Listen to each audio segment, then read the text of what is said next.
First of all, you need to be adaptable, you need to be flexible, and as a female business owner, I would say you should be resilient.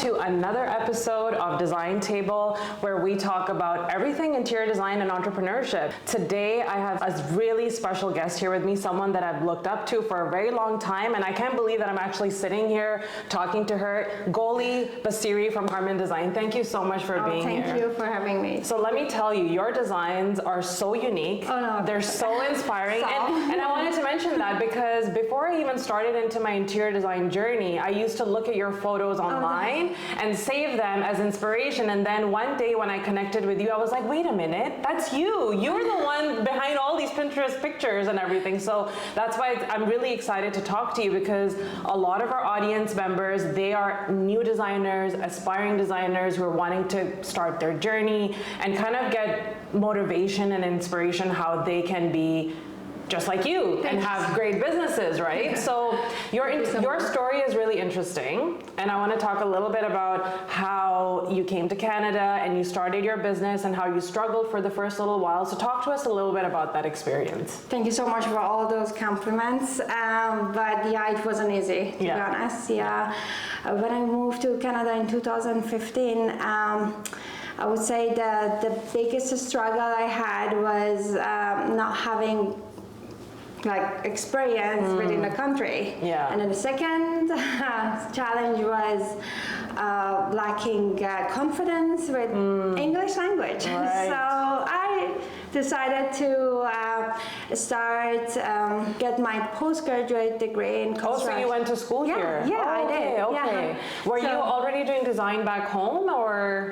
No, I just was graduate from architecture, like I got my architectural bachelor, and then I moved here. Oh, so then you went to school here again? Yeah, I started school here again and decided to get this postgraduate degree in construction management. So to get familiar with industry and also the building codes. Everything that.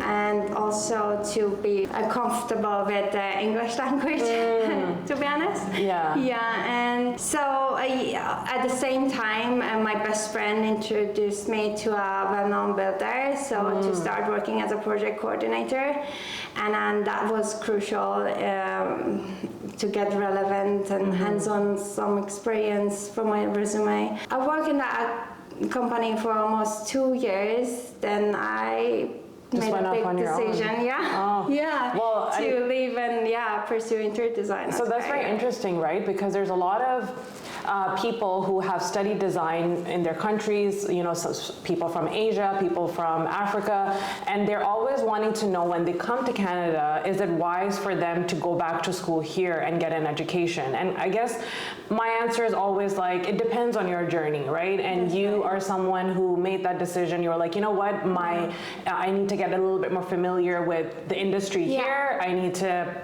work on my English. So, it might be better for me to go to school here. Yeah, it works for me. I don't say maybe it works for everyone, but I'm happy I did that. I choose this interior design because I had background in architecture. So to be honest, it's make it easier. So because I already understood spacing and layout, so it was an easier transition for me to go there. Yeah, and then there's some people who decide not to go to school, but they're still able to pursue good career paths, right? So it's not detrimental for you to do that over the other. It's all about the actual passion and the commitment to continue doing it, which is what you did. So when you started working for the builder, and I know you had about 2 years of experience working with them, what were some of the biggest learning opportunities and some of the challenges that you had faced that might not be the same as, the way construction is done back home? Yeah, so it was very different. So back home was more concrete, stairs,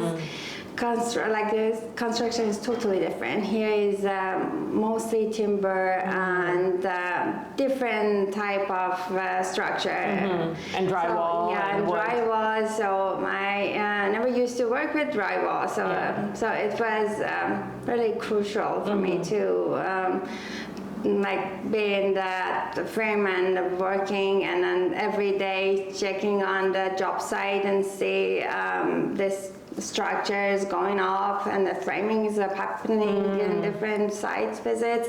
So yeah, I learned a lot because I didn't have any background on this structure. And I think that's really important too, because a lot of interior designers have, I guess, this conception that, oh, they get to work with like pretty things. But even in my journey, I've learned that it's actually very essential for you to understand the construction side of things. That's right. And know at every stage of the process, how is a house built, from the actual excavation to the framing to the drywall to the studs and everything, because that allows you to make technical decisions on site. So, you know, that's one thing it's really important for all designers to know, is know your construction. So I want to talk a little bit about, I guess, your journey of the business itself. So when you made the decision to just go off on your own, right? And what led you to do that, and how it was at the beginning, and then how it came to be where it is today.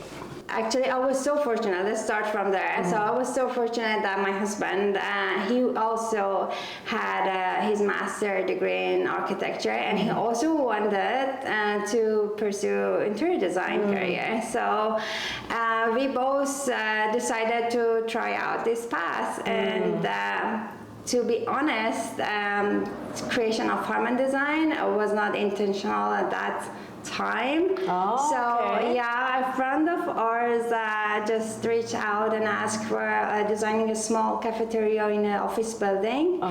And of course we jumped at the job, at the opportunity, but the time came for him to pay us, like, and ask him, like he asked us for an invoice. So we didn't have a registered business to invoice him. So we made a big decision to just register, like officially register the business.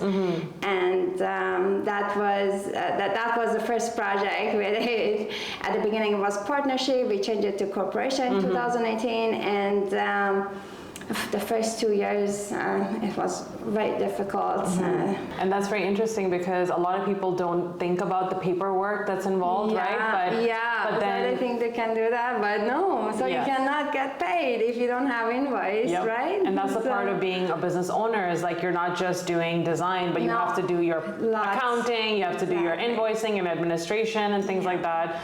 And when we first met, and I connected with you through Instagram, and you kind of, you know, were one of the few designers was like, yeah, let's meet, and I was so happy about that.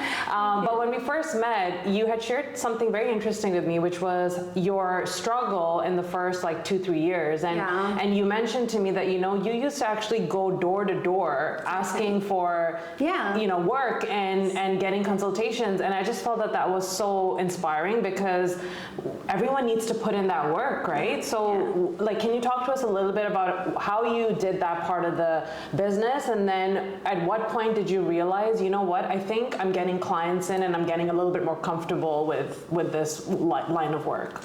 Yeah, the first 2 years was not easy at all. No, I remember. So we I go door to door, kind of like, I remember I do site visit to get a job. Like one site visit was in Oshawa, another was in Milton. So I was all the on the road all the time, and just to design, like just to remodel a kitchen or design wall unit in a family room, just small, very small project. After 2 years, I would say the company start growing and come to steady rate of making money. And making money, getting more jobs. I think sometimes you need that one good job to put you on the map, and then that's when you start getting. But until then, you have to put in the work and the hustle. Yeah, we were also fortunate because we got a very a big project. It was 4,000 square foot in Villa del West, and a friend of ours introduced us. He was a builder, and he introduced us to the clients. The clients also wants to build that property for investment, so we need to just go follow the trends for that project. We didn't have to go very specific, but that give us a lot pictures and then reference for potential clients. The visual portfolio and all that. So I wanted to ask you something, because interior design on social media, on YouTube and everything sounds like a very glamorous type of industry, right? A very glamorous line of work. And I have to be honest, even when I was considering this career path, because I was doing marketing before and then I completely switched into design, I was really anchored into the aspect of being able to do fun stuff. But then as soon as I started, I realized, it's not as amazing as it seems. So can you talk to us a little bit about that and maybe paint somewhat of a realistic picture about what design looks like for you and for other aspiring designers who are wanting to do this? What are some of the things that they should know? Yeah, that's a very good question, because to be honest, it's not all about creating mood boards, sourcing materials, go shopping with clients. It's not that. You should be comfortable by finding a solution for various issues you will face every day in that job site. So when you propose something, this is something very, I think I found out this is very crucial. Every designer has to have knowledge on different aspects of the building. So when you propose something, let's say it's a linear lighting on the ceiling, you should be able to study the structure to see the joist direction. If you are having a wall-mounted faucet, you should check on the wall if it's exterior wall, so you have insulation, you have to build up the wall. These are, you cannot just go, okay, so I want a wall-mounted faucet here, or I want a wall-hung toilet in this water room. So that's not all about just aesthetic. So you should be careful of all those behind the scenes things, right? Actually, something similar happened to me. I love wall-mounted vanities, in your powder rooms with the marble countertop. And so for one of the projects, I proposed that. I was like, let's do this. And then all the designs were ready. The clients love it, approved. And then it came time for execution. And now my contractor is like, this is not going to work. Why would you propose a heavy marble base when you don't have reinforced, the wall, right? You don't have studs in your wall to to support that. So this happened for me for a bench and a shower. At the beginning, I see, you need to reinforce the wall to have this floating bench and a shower. So these are all things you need to deal every day with it. The picture you'll see is not as glamorous you think. No, you should. That one picture that we see requires, I think, minimum of 8 months to happen. There's so much that happens in the background. So I always really like hearing that from people like you who have been in the field and who are putting beautiful pictures that I'm seeing, but I want to know that you struggled in the background. Please tell me you struggled. A lot, every day. That's an important point. So as we wrap up this conversation, I wanted to ask you about mindset. So, running a business, being an entrepreneur, what kind of mindset does one need to be in order to persevere and continue doing this for the long run, not just for the short term? Okay, first of all, you need to be adaptable, you need to be flexible, and then as a female business owner, I would say you should be resilient. It's all about your creativity. You should have that creative eye. You should see all the aspects of the design. So you should see the small details. At the same time, you should see the big pictures to create a cohesive space for your clients. And you should have the ability of sketching, also like creating a 3D model, because I found out like most of people, they struggling envision their house, like they can't envision it. So you need to create a 3D renderings to show your design. So that makes like your life and your client life easier to make decision on that. And the other things I can mention is try to have your signature style. I think that's crucial for every designer. And you've done really well in that. Thank you so much. We try out. Like we're trying actually, but so because having a signature styles helps your clients to like rely on you, so they know what they're gonna get at the end of the day. If you have too many different styles on your portfolio, it makes them confused, so they don't know what they're gonna get at the end of the day, right? But if you stick to the like signature style you have, but then don't get me wrong, so I don't say you cannot design different type of style. You always can alter different style based on your like signature style. So you can have a contemporary house or transitional, but still you can have your signature style on that. So actually a follow-up question to that would be, you've obviously come to a point where you were able to establish that signature style. But when you were first starting out, I know that's something that a lot of us struggle with, right? Because we want to take on jobs, we want to keep the business going, we want to keep the lights on in our business. So sometimes we'll take on jobs that might not be reflective of like our design. So in that perspective, what would you advise the designers? Like, should they take the job? Should they showcase it on their visual portfolio? Or should they, like, what kind of decisions can they make then? Yeah, that's a good question. So at the beginning, you should like everybody is doing the same. I'm sure. You take everything. I also did it. Like we did it. Take everything comes to our base. So say okay, yes to everything. We designed a small kitchen. We did a small wall unit. But this is also important to be aware of what your name going to attach to. Like when you come like to a certain level of success, you don't have to say yes to everything. I know at the beginning we all need to do that to get the job, because you need the job, you need the money, right? But you don't have to keep going on that path. So you can just say no. We don't accept partial projects anymore. So because to be honest, I would say I don't want to have my name on just a small portion of project when I'm not agree with the rest of the house.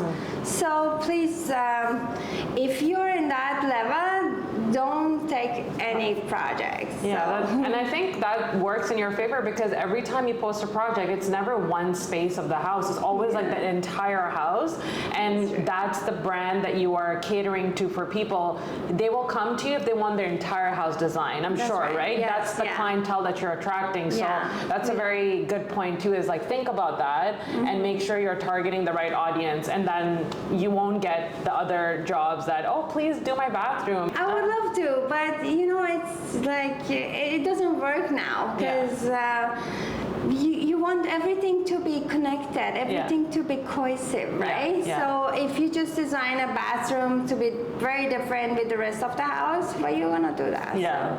No, that's really good. Avoid to get those projects if you are in that level to say no. Well, Goli, it's been such a pleasure speaking with you. You've shared so many amazing tips and advice for people such as myself. And I think the moral of the story here is everyone starts small. Everyone struggles at the beginning, but then if you keep pushing and be resilient and persevere, you will one day have an office in which we are sitting today. It's a really beautiful studio here in Oakville. This wasn't easy. Even the office is not easy, but when it comes to your designing for yourself, it's always hard. Now I can understand my client. They cannot decide on the finishes for the kitchen countertop and the finishes on the cabinet. So it wasn't easy. Like for this scale office, it shouldn't take like more than 2 months to complete. But for us, it took us 4 to 5 months to finally finalize all the finishes and find the right person, a reliable person to get the job done for us. So yeah, we just moved to this office. Yeah, it's really, really beautiful. Before Christmas. And again, it's your style. Like the office reflects Harman design style. Yeah. So if people wanted to learn more about your business, or if a potential client is watching this video, where can they find you online? Our Instagram page is harman.design, and they can always email me at goli@harmandesign.com. Which is GOLI@harmandesign.com. Which we will link below in our description. Yes, so thank you. I always like to ask, designers what the best way is to reach out. So online, everything's available. They can send an inquiry your way, and exactly. Well, thank you so much for being here with us. Thanks for having me. Oh today. yeah, no problem. And that's a wrap.